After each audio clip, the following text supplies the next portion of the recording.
पतञ्जलि आयुर्वेद कम्पनीको फाइल आजैबाट खुलेको कुरा सम्मानित सदनलाई जानकारी गराउन चाहन्छु।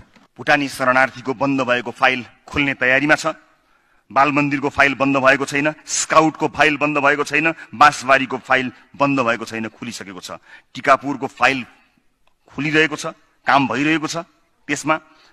त्यसैगरी बृहत जनकपुरको 9000 बिघा जग्गाको फाइल तयार हुने क्रममा छ।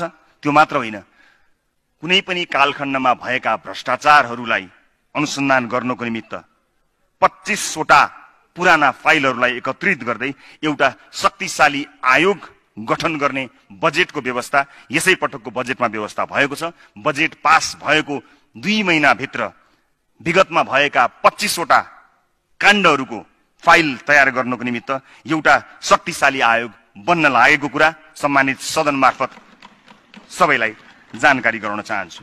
गिरिबन्धु, यति ओम्नी लगायतका विषयमा हिम्मत छ भन्ने खालका प्रश्नहरू आएका थिए। म सम्मानित सदन मार्फत मान्यज्यूहरूलाई जानकारी गराउन चाहन्छु।